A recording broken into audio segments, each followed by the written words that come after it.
नमस्कार, D5 channel Hindi का खास कार्यक्रम पंजाब इलेक्शन 2022 देख रहे सभी दर्शकों का मैं धर्मेंद्र संधू स्वागत करता हूं। इस कार्यक्रम में हम विधानसभा चुनाव के ऊपर बातचीत करते हैं कि कौन से विधानसभा क्षेत्र में कौन सा प्रत्याशी ज़्यादा पावरफुल दिखाई दे रहा है और कहां पर किसकी बढ़त है और कौन पीछे होता हुआ नजर आ रहा है।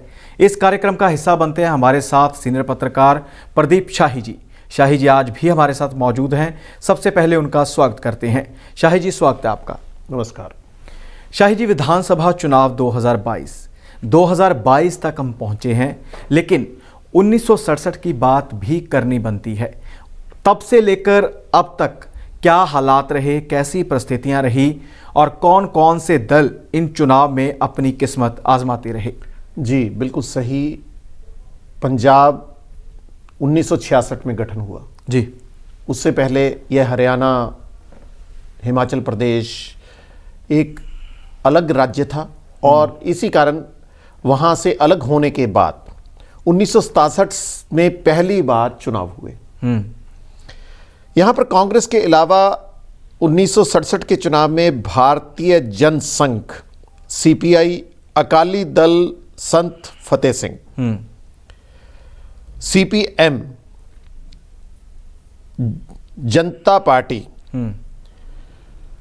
के अलावा भारतीय जनता पार्टी, शिरोमणि अकाली दल और 2017 में आम आदमी पार्टी ने अपना पहचान स्थापित करने की कोशिश की। ये प्रमुख दल हैं। इनमें बहुजन समाज पार्टी भी अपना समय काफ़ी पंजाब के चुनाव में व्यतीत कर चुकी है। जी शाही जी, पंजाब इलेक्शन 2022 के लिए चुनाव का काम पूरा हो चुका है जी। इसी के चलते 10 मार्च को मतगणना होगी। उसके बाद नतीजे आएंगे, किसकी सरकार बनती है ये आने वाला समय बताएगा। लेकिन संभावना यह जताई जा रही है कि इस बार हंग असेंबली बनेगी जी। केंद्रीय गृह मंत्री अमित शाह वह भी इशारा कर चुके हैं कि अगर पंजाब में हंग असेंबली बनती है तो हम किसी के साथ भी समझौता करने को तैयार हैं सरकार बनाने के लिए। तो जो आपने कार्यकाल बताया उसमें भी कभी ऐसा स्थिति आई थी, ऐसा कुछ हालात बने थे कि हंग असेंबली हुई हो? अभी तक 12 चुनाव हो चुके हैं पंजाब में, परंतु 12 चुनावों की अगर बात करें तो पिछले कभी भी यहाँ पर हंग असेंबली की स्थितियां पूर्ण नहीं हुई। हर बार कोई ना कोई राजनीतिक दल अपना वर्चस्व कायम करने में कामयाब रहा। अकेला नहीं तो गठबंधन के जरिए उन्होंने सरकार काबिज की और यहाँ पर सत्तारूढ़ हुए। जी शाही जी, CPI और CPM की आपने बात की है, काफ़ी प्रभावशाली पार्टियां हुआ करती थी, लेकिन धीरे धीरे इनका वर्चस्व समाप्त हो गया। अब बात की जाए तो कोई एक दो जगह से कोई इनका जो प्रत्याशी है वो चुनाव मैदान में है, लेकिन हालात उनके भी थोड़े गंभीर हैं कि जीतने की कोई भी संभावना दिखाई नहीं दे रही। क्या कारण है कि ये पार्टियां एकदम से लुप्त होने के कगार पर पहुंच गई? जी, अगर 1967 की बात करें तो पहली बार आज़ाद पंजाब में चुनाव हुए तो CPI ने 5 स्थानों पर अपने प्रत्याशियों को विजय दिलाई। अगर 1969 में बात करें तो यह संख्या बढ़कर 17 हो गई, जबकि 1972 में यह संख्या 10 रही और 1977 में एक बार फिर CPIM और CPI इन्होंने 15 सीटों पर अपने आप को काबिज किया। 1980 की भी बात करें तो यहां भी 14 सीटों पर ये काबिज हो सके, परंतु उसके बाद आज तक कभी भी कोई प्रत्याशी इनका विजयी नहीं हुआ है। जी शाही जी, अक्सर देखते थे हम दीवारों के ऊपर जब चुनाव आता था तो काशीराम का नाम लिखा पाते थे, मायावती का नाम लिखा पाते थे और साथ में एक नीले रंग का हाथी होता था, लेकिन काफ़ी समय से वो हाथी गायब दिखाई दे रहा है। लेकिन इस बार शिरोमणि अकाली दल के साथ गठजोड़ किया है बसपा ने, बहुजन समाज पार्टी ने। तो क्या लगता है कि यह भी हाशिए पर जाएगी या इस बार कोई उम्मीद है कि शिरोमणि अकाली दल के साथ गठबंधन करने के बाद बसपा फिर ट्रैक पर आ जाएगी? और जितना कार्यकाल आप बता रहे हैं उसमें बसपा का क्या ग्राफ था?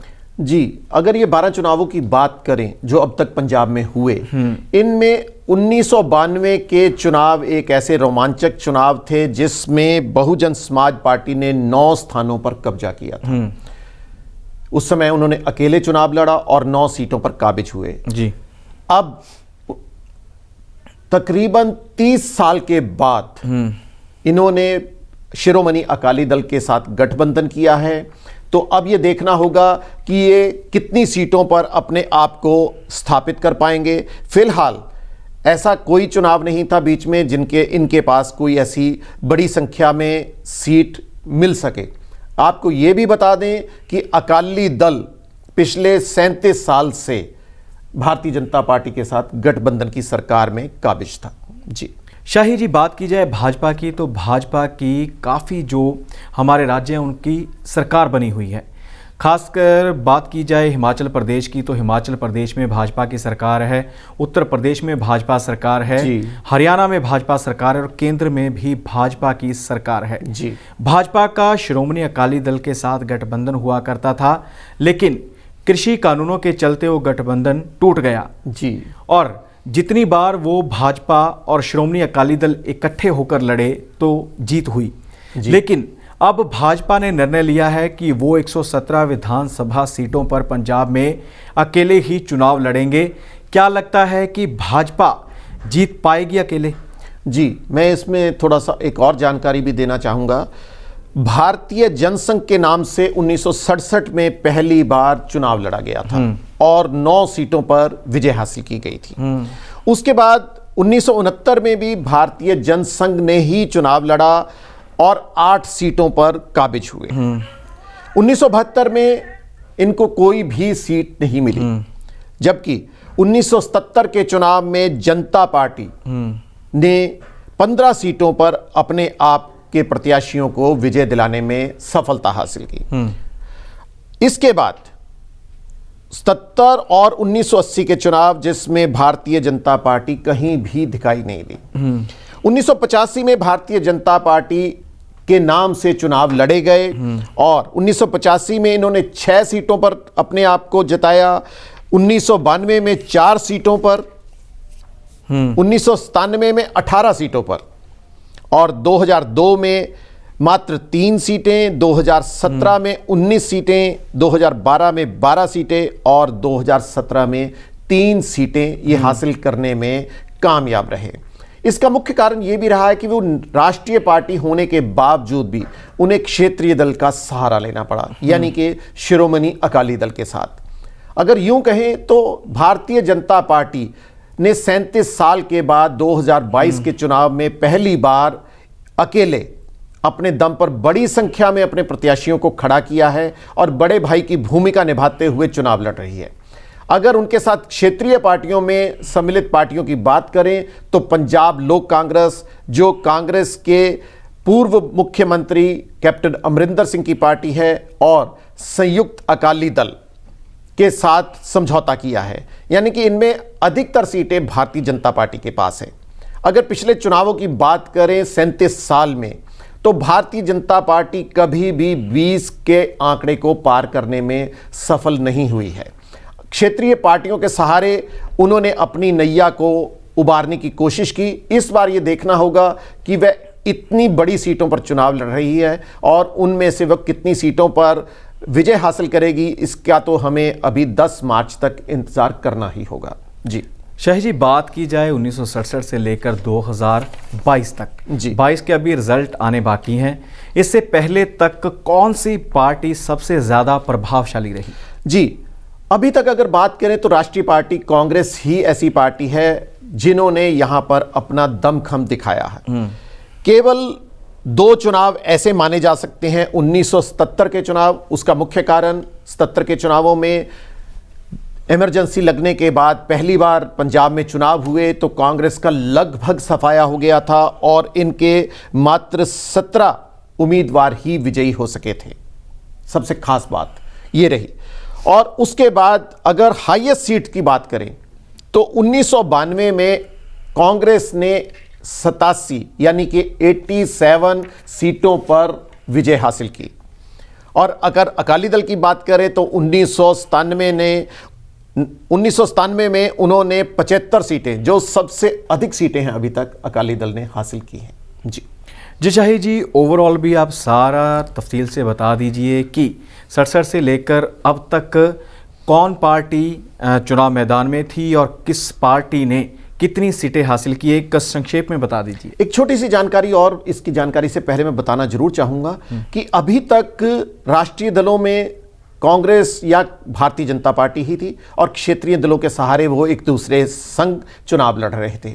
परंतु 2017 के चुनाव में दिल्ली में काबिज आम आदमी पार्टी ने पहली बार चुनाव लड़ा और विपक्षी पार्टी का दर्जा भी हासिल किया और उन्होंने क्षेत्रीय पार्टी यानी कि अकाली दल को तीसरे स्थान पर पहुंचाने में अहम रोल अदा किया। और इस बार भी देखना होगा कि यहाँ पर चतुष्कोणीय मुकाबले जो दिखाई दे रहे हैं पंजाब में, उनके ऊपर हमारी 10 मार्च तक नज़र बनी रहेगी।